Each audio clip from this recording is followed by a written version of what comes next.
Now, people that write math textbooks will tell you that synthetic division is a very quick way that you can divide polynomials. So the steps are all here. I'll leave this as the next slide, so you don't need to worry about writing this right now or anything. But I'm just going to show you what synthetic division looks like right here. So here's what we got to do. Again, make sure this is always in standard form.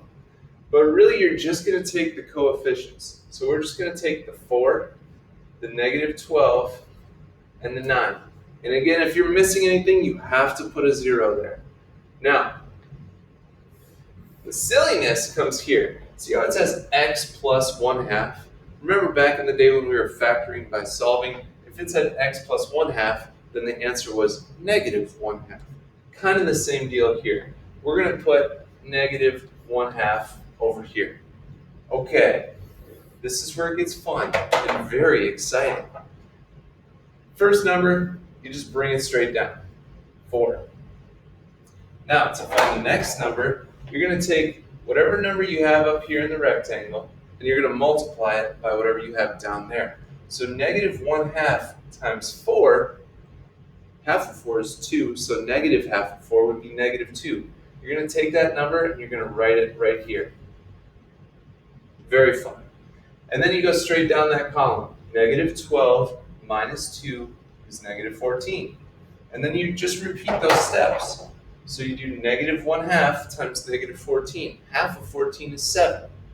Negative times negative makes a positive, so this will become plus 7. 9 plus 7 is 16. Now this gives us our parts of our answers. So we're doing 4x squared divided by x. So basically we're going to be knocking off 1 degree off these things. So it was 4x squared, now it's just going to become 4x. It was negative 12x, now it's just going to become negative 14, right? We're knocking off one of the x's each time. And then you're like, well, what about this 16? That becomes the remainder then. So it would be plus 16 over x plus 1/2. So if we were to clean up kind of that word, our answer would be 4x minus 14 plus 16 over x plus 1/2. That looks bananas. But hey, hey, it's right. Let's try another one. X to the 4th minus 2x to the 3rd plus 3x plus 1 divided by x minus 3. So again, we just take down the coefficients. Our first coefficient is 1. Then we have negative 2.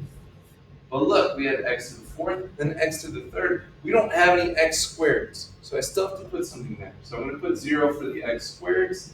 Then we have our x, which is 3. And then we have our regular number, our constant, 1. Over in the corner, it says x minus 3, so we're going to put positive 3 there. Here we go. We'll bring down our first number, 1. And then remember, we do 3 times 1 gives us positive 3. Negative 2 plus 3 is positive 1. We multiply the 1 by 3, and we get 3 again. 0 plus 3 is 3. We go ahead and multiply that by the 3 up here. 3 times 3 is 9. 3 plus 9 is 12. We multiply that by the 3.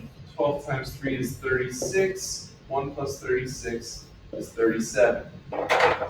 And then we're ready to write our final answer. So remember, it started off as x to the 4th. So our answer is going to start as x to the 3rd. So we'll have 1x to the 3rd plus 1x squared plus 3 just regular x's plus 12.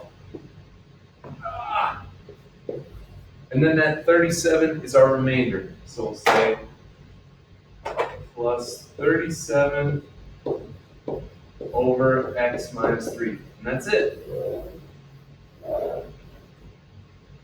So I got a couple for you to try out in the next video. Actually, I got 10 seconds, so I'll scroll there. So if you want to pause here and do these, and then I'll do them on the next video.